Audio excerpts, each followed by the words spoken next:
नमस्कार, मैं शर्वरी भटनागर कक्षा 10वीं की छात्रा आज राष्ट्रीय युवा दिवस के अवसर पर विवेकानंद जी का वह बोध वाक्य जिसने मुझे प्रेरित किया उस पर अपने विचार प्रस्तुत करने जा रही हूँ।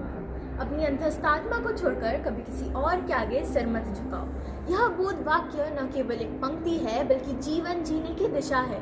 इस वाक्य ने मुझे प्रेरित किया क्योंकि आज का मनुष्य बाहर की आवाजों में इतना उलझ गया है कि वे अपनी अंतरात्मा की आवाज सुनना ही भूल गया। समाज क्या कहेगा, लोग क्या सोचेंगे, तुलना, डर, दबाव, इन सभी के आगे हम अक्सर अपने सच्चे मूल्यों को झुका देते हैं। यह न केवल एक पंक्ति है बल्कि जीवन जीने का महान दर्शन है। मनुष्य का सबसे बड़ा शत्रु कोई बाहरी ताकत नहीं बल्कि वह क्षण है जब वह अपने ही अंतःकरण से समझौता कर लेता है।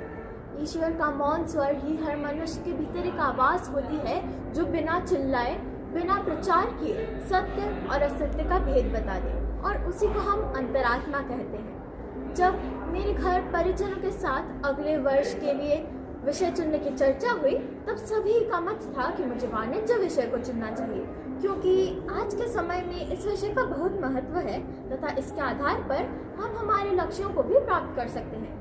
किंतु मेरी रुचि विज्ञान विषय में है।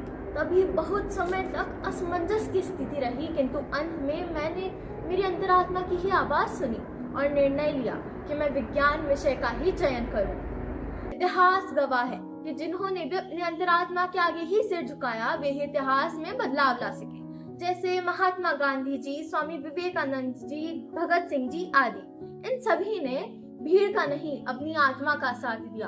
उन्होंने सुविधा नहीं सच्चाई चुनी, डर नहीं धर्म चुना। यह बोध मुझे प्रतिदिन स्मरण कराता है कि चाहे परिस्थितियां कितनी भी कठिन क्यों ना हो, यदि मेरी आत्मा कहती है कि मैं सही हूँ तो मुझे किसी और के आगे झुकने की कोई आवश्यकता नहीं। आज इंसान तलवार से नहीं डरता, वह डरता है पद खोने से, प्रसिद्धि खोने से और भीड़ के आगे अलग दिखने से, और यही डर उसे झुकने पर मजबूर कर देता है।